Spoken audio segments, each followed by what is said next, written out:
So I'm going to read the highlighted Gemara on Mem Vav Amud Aleph.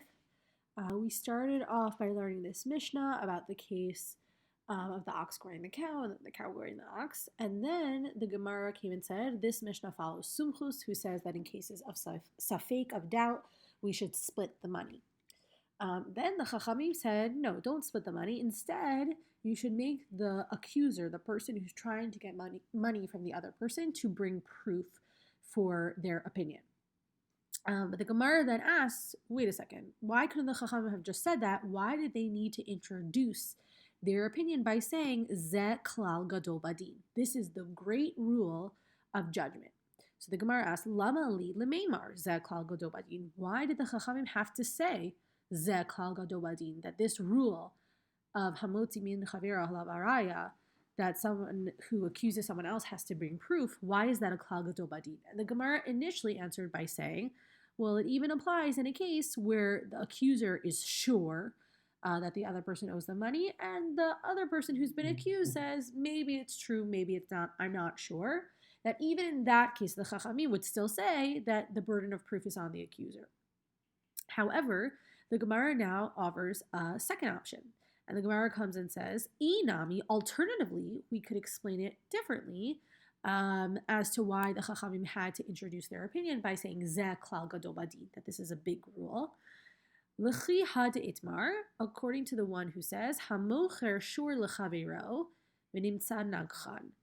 So there's going to be a machloket about this case. Someone sells an ox to his friend, and the buyer finds out after the sale has been made, after he's already given money to the seller for this ox, that this ox is a goring ox. Now we're assuming here that the buyer wanted to use this ox for plowing, for something in which you need a domesticated animal. He assumed that he was buying an animal that was domesticated, and instead he gets a goring ox, meaning that this animal is not domesticated, it's dangerous, and therefore this ox will be useless to him in plowing. Rav Amar Hareza Mekach Ta'ut. Rav says, behold, this is a mistaken, like ta'ut, right? To'ez, to make a mistake. A mekach is a sale. So this is a sale that is mistaken. This is a mistaken sale. So the buyer can come back to the seller and demand that the seller give him his money back. He can undo the sale because he can say, I assumed that I was buying a tame animal from you. I bought this ox under false pretenses. You misled me to believe that I was buying a tamed ox, and therefore I am entitled to get my money back and to revoke the sale.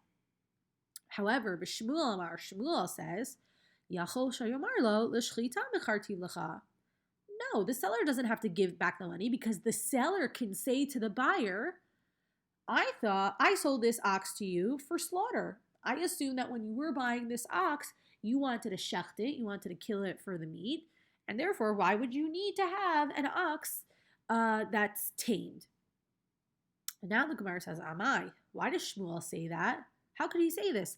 V'nechaze I gavra dezabin l'ridya, I gavra dezabin l'nuchsata.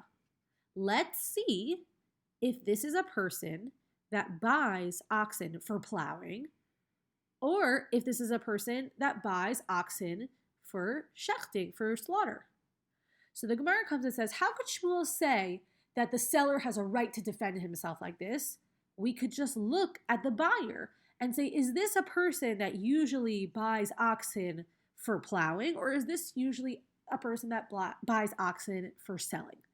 Now we could discuss a little bit, how would this tell us what the seller was thinking at the time of the sale? But let's assume that this would give us an idea of what the seller was thinking, and this would make it clear whether or not the seller had been misleading the buyer. So the Gemara says, lo, tzricha, no, we need Shmuel to say that the seller does not have to give back the money because begavra dezabrin laha v'laha. This buyer is usually someone who buys both for plowing and for shechting. This is a kind of person that could have been buying a tame ox or a dangerous ox. So looking into the history of this buyer would not help us in any way because this buyer has a large, expansive history of the kinds of oxen he will buy. So therefore, Shmuel had to say, since looking into the habits of the buyer isn't going to help us in this case, we'll have to say that the seller can keep the money. He does not have to give back the money. It's not a mistaken sale. The Gemara comes and says, V'nei chazei, idime ridya liridya, idime nechsata lirichsata. Wait a second, we can figure out what the seller was thinking.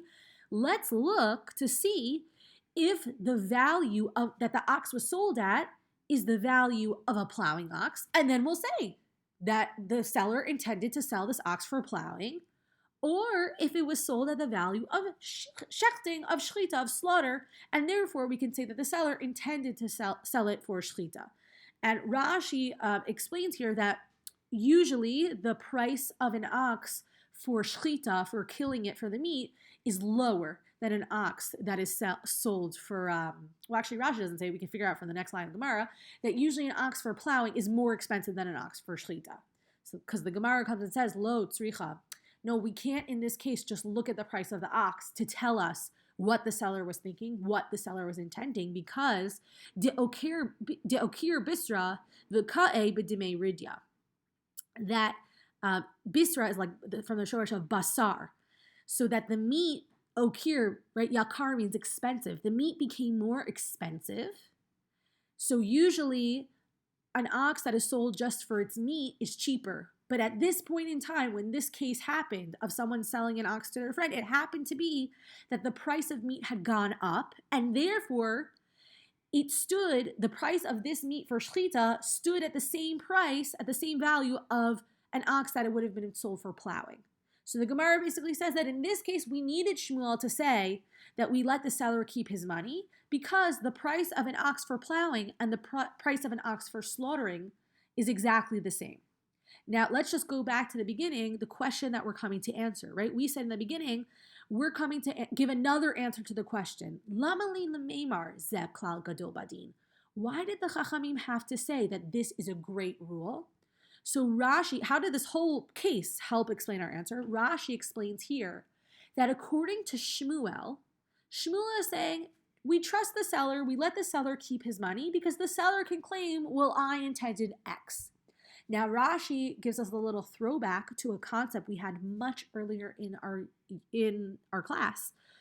And the phrase is zeal batar ruba. Ruba comes from the shorish of rov, which means majority.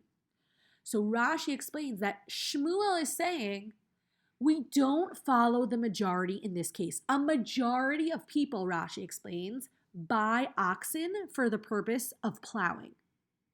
So even though a majority of people buy oxen for the purpose of plowing, we'll trust here that the seller was intending to sell this ox for the purpose of shchita.